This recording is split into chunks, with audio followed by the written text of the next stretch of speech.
What's going on, family? Welcome back to the channel. I'm Corey, And I'm Keisha. and together we are His and Herbs. We're just some small time, soon to be big time gardeners, growing food in the high desert. Okay, of Southern California. So today we're going to be talking to you guys about succession planting and what we're doing in regards to succession planting. Quick note: we want you guys to keep in mind that succession planting isn't everybody doesn't have to do it, right? Um, Everybody doesn't have to do it, and it really only works if you have the space and basically the time to do it. Okay. For example, we have there's things that we want to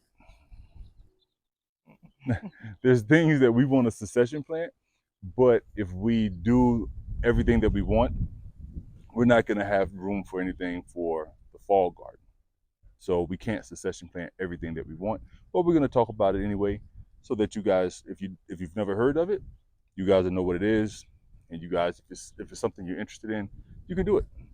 We use it as a tool because our garden is not as big as we would like, but our family is big. So, Yeah.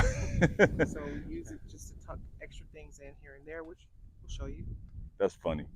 What? Our family's bigger than our garden. Our family's bigger than our garden, guys. So we gotta have some type of skills in order to take advantage of our grow season. We get how many days in our grow season?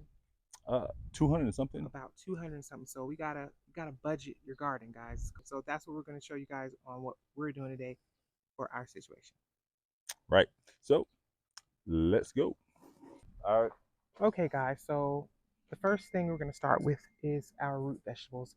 I'm gonna be pulling some radishes, and I will no, I won't put the name of them because I don't remember what the name of them are, but they're radishes. I'm gonna be pulling up some radishes and replanting them.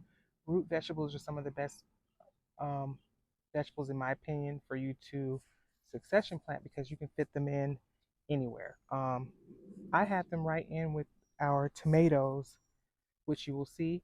So when I say root vegetables, I mean things that grow underground. So like your radishes, your beets, your turnips, your onions, your carrots, and anything that has that fruit that's underground.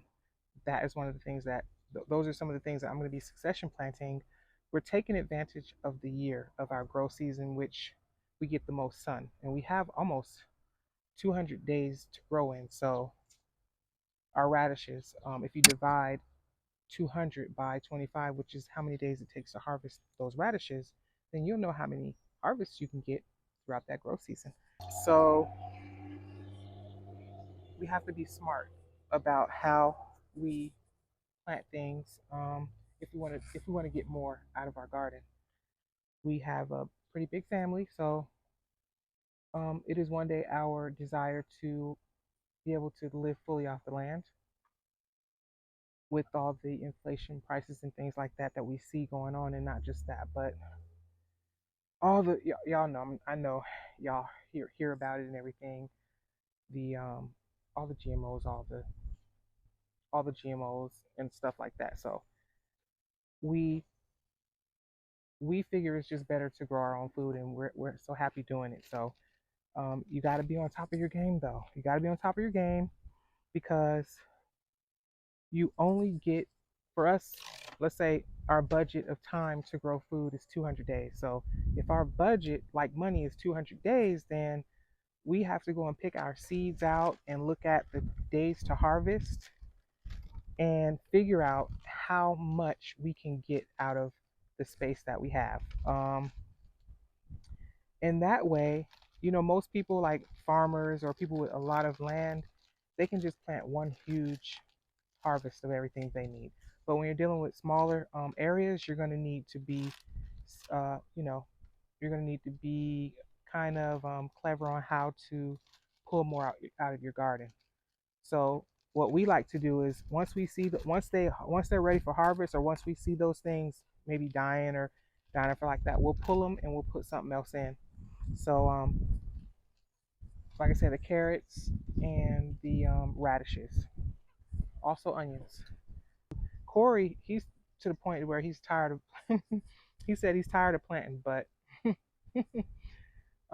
One day, one day soon we'll be on the land and we'll be able to just plant everything up front.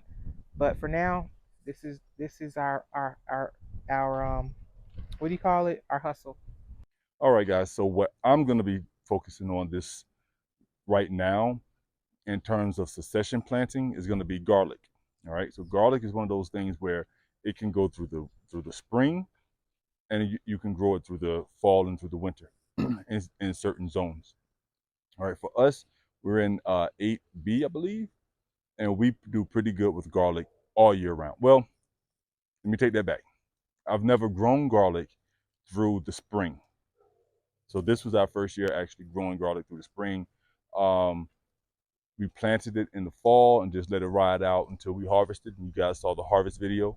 But now I'm about to plant some more because I have them. Garlic does not take a lot of space, so I'm putting garlic in tubs, in these little I think they're called mortar tubs, and basically like mixing concrete. So I have 4 of those, and I'm putting the garlic in there. And because I grow garlic in there, I can succession plant my garlic a lot easier than if I was growing it like in the ground or in another container, where I have to harvest that garlic and something else has to go down right behind that garlic, right? For example, if we tried to succession plant the garlic in the rows, we would have to rip all the garlic out at the end of the spring growth season, right at the beginning of fall, so that we can have the brassicas go in. But because they're in the tubs that I have, I don't have to do that. I can grow them all year in those tubs. And garlic is it doesn't take up a lot of space, so you can actually interplant garlic with a lot of other vegetables, and they'll be just fine. They're not going to compete for a lot of the food, because they're so small. That's what I'm focusing on today, is getting this garlic in.